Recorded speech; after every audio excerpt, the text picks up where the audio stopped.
Um, all the three PIs of Porvorim subdivision were roped in with their teams to work out this case as soon as possible. In this, we achieved major success when we arrested the main accused, who is identified as one Arvind Raju Pawar, also known as Parshu. He is son of Raju Pawar. He is 20 years old, resident of Oda Kandolim, Bardes. We have arrested him from Karnataka, from Jeratagi village in Kalaburgi. As per the initial investigation, we've reached the conclusion that the primary motive behind the crime was robbery, but we are also not ruling out that there could be other angles involved also.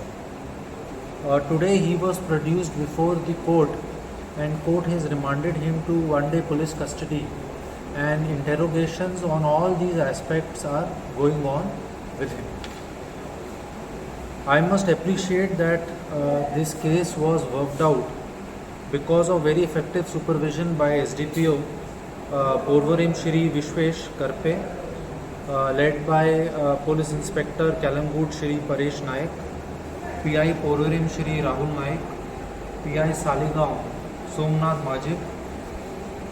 They were assisted by Sub Inspector Shri Paresh Naik, Akshay Parsekar, Kiran Naik, Prajit Mandrekar, ASI Subhash Malvankar, Head Constable Vidyanand Amonkar, Police Constable Vijay Naik, and Police Constable Raj Parag, among others. So, if you have any questions, we would be willing to answer them. देखिए, अभी हमने, जैसे मैंने आपको बताया कि अभी हमने उसको पुलिस कस्टडी हमें मिली है, तो इन सारी चीज़ों पे हम उससे क्वेश्चनिंग कर रहे हैं। लेकिन एक इम्पॉर्टेंट चीज़ जो हमें जानकारी मिली है वो ये है कि जो एक्यूज्ड है वो हमारे विक्टिम को पहले से जानता था। इसने इनिशियल इंटेरोगेशन में ये बताया है, उसने बताया है कि वो कुछ 2-3 साल पहले इनके घर पे घास काटने का काम करता था और भी कुछ छोटे मोटे लेबर के काम के लिए इनको ये बुलाते थे। इसलिए he was very aware of the whole geography of the place and the architecture of the house. He knew where the victim used to sleep. He was aware where his bed was, at what time he used to sleep. And in सब चीज़ों पे उनसे तफ्तीश में interrogation किया जा रहा है और हम कोर्ट से और भी इनका पुलिस कस्टडी मांगेंगे। लेकिन अभी इनिशियल इसमें ये निकल के आया है जो इम्पोर्टेंट है कि ही न्यू दी विक्टिम।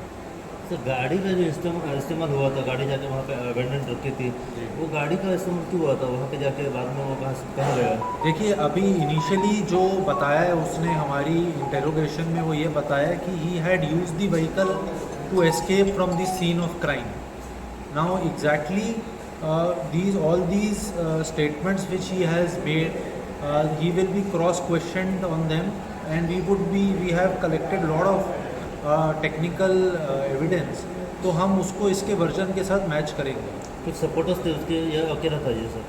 अभी तक इसी का मेन रोल ही निकल के आया है, लेकिन हमने और लोगों को भी क्वेश्चनिंग के लिए बुला रखा है. उनके रोल को हम इसके अंदर गंभीरता से इसके अंदर प्रोब कर रहे हैं. ये पैसों के लिए किया है? पैसा भी एक रीज़न था, लेकिन हम ये नहीं कह सकते अभी स्टेज पे कि ये सिर्फ पैसे के लिए किया गया. इसको हम सारे एंगल से इसको हम देखने की कोशिश कर रहे हैं. सर, जो मर्डर हुआ है उसके पीछे जो मारने का क्या है था, वेपन्स का यूज़ किया था, तो इंजरीज हुई जी. इसके अंदर वन शार्प वेपन भी आर, जो इनिशियली, क्योंकि इसका भी पोस्टमार्टम हुआ नहीं है, बट जो फोरेंसिक्स ने देख के बताया है उसने बताया कि some form of sharp weapon was used. And so we are looking for that sharp weapon, and इसकी इंटेरोगेशन में हमें बताया, जब इससे पूछा जाएगा कि वो उसने कहाँ पर डिस्पोज ऑफ किया है, उसको रिकवर किया है. ऑलरेडी लेके आया था वो वेपन, या ऑलरेडी उसके जो घर पे था विक्टिम के वो यूज़ किया था? अभी ये चीज़ें बताना ठीक नहीं होगा, क्योंकि जिस तरीके से मैंने आपको कहा इन्वेस्टिगेशन चालू है। आज इन्वेस्टिगेशन का 5वां ही दिन है और इसके अंदर ये सारी चीज़ें इस समय डिस्क्लोज करना आगे केस को इफेक्ट कर सकती है नेगेटिवली, इसलिए मैं इस पर कुछ टिप्पणी नहीं देना चाहूँगा। पोस्टमार्टम हो गया अब तक? नहीं, अभी पोस्टमार्टम नहीं हुआ है, since he was a Canadian national. We are waiting for an NOC from the Canadian embassy and as soon as that NOC we receive we will be proceeding with the postmortem. नहीं, क्योंकि आप देखें कि वो एक तरीके से he has entered the home and certain things have been found from the scene of the crime which suggest that it may have been premeditated, but as I said, it is still early in the investigation to say anything with certainty. Thank you. Yes.